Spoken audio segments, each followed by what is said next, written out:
Question number 6 में given है bag contains lemon flavoured candies only. Malini takes out one candy without looking into the bag. What is the probability that she takes out an orange flavoured candy and a lemon flavoured candy. इसको एक example से समझते हैं। अगर मैंने यहाँ पे एक डाई ले रखी है, डाई को अगर मैं थ्रो करता हूँ, डाई का जो सैंपल स्पेस है उसमें क्या क्या आएगा, यहाँ पे कितने नंबर होते हैं 1 2 3 4 5 एंड 6। डाई को अगर मैं थ्रो कर रहा हूँ और मेरे को बोल दे कि प्रोबेबिलिटी आप बताओ कि आपके पास नंबर कितना आ जाए गेटिंग ए नंबर 9। इस सैंपल स्पेस में 9 है क्या? 9 नहीं है। इसका मतलब 9 तो कभी आएगा ही नहीं। डाई पे जो नंबर होते हैं वो 1 to लेके 6 तक होते हैं। 6 के बाद जो भी नंबर है, चाहे आप 7th की बात करो, 8 9 10 11 12, ऐसे किसी भी नंबर की अगर मैं बात करता हूँ तो वो नंबर इसमें नहीं आएगा। इसके बाद देखो जो नंबर इस सैंपल स्पेस में नहीं है उसका जो फेवरेबल आउटकम है वो कितना हो जाएगा 0। और टोटल यहाँ पे कितने 6, तो 0/6 कितना आएगा 0। प्रोबेबिलिटी फाइंड आउट करने का फॉर्मूला आपको क्या बता रखा है, total favourable outcomes upon total possible outcomes. Die को अगर मैं थ्रो करता हूं तो 7 आने की प्रोबेबिलिटी कितनी होगी 0, क्योंकि 7 इसमें है ही नहीं। तो 8 की प्रोबेबिलिटी कितनी होगी 0। उसके बाद 9 की प्रोबेबिलिटी भी कितनी 0 होगी। इसका मतलब 6 के बाद जो भी नंबर है उन सब की प्रोबेबिलिटी क्या होगी 0 होगी।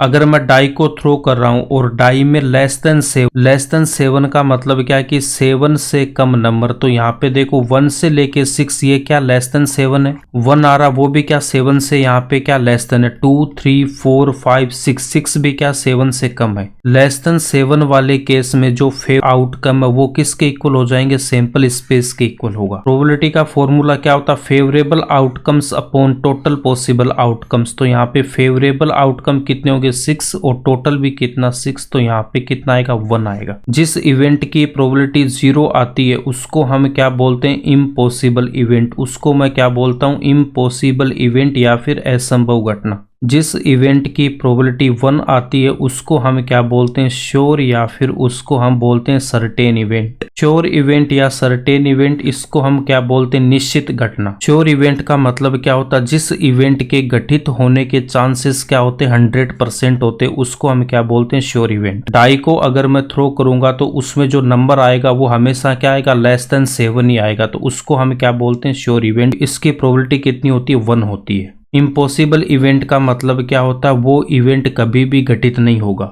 गेटिंग नंबर 9, अगर मैं डाई को थ्रो करूंगा तो कभी भी उसमें 9 नहीं आएगा। इम्पॉसिबल इवेंट की प्रोबेबिलिटी कितनी होती है, 0 होती है। क्वेश्चन नंबर 6 को अब हम सोल्व करेंगे। क्वेश्चन नंबर 6 में क्या बोल रखा है कि एक बैग है उसमें लेमन फ्लेवर्ड कैंडी हमारे पास, ओनली क्या लेमन फ्लेवर्ड कैंडी है। एक बैग है हमारे पास में, उसमें ओनली लेमन फ्लेवर्ड की क्या है, कैंडियां हैं। मालिनी इस बैग में से एक कैंडी निकालती है बिना इस बैग में देखे। उस कैंडी के ऑरेंज फ्लेवर्ड होने की प्रोबेबिलिटी क्या होगी। बैग में ओनली हमारे पास लेमन फ्लेवर्ड कैंडी है, इसका मतलब ऑरेंज फ्लेवर्ड की कैंडी है ही नहीं। ऑरेंज फ्लेवर्ड की कैंडी यहाँ पे है ही नहीं, इसका मतलब ये क्या हो जाएगा, इम्पॉसिबल इवेंट होगा। और इसकी जो प्रोबेबिलिटी है वो कितनी होगी, 0 होगी।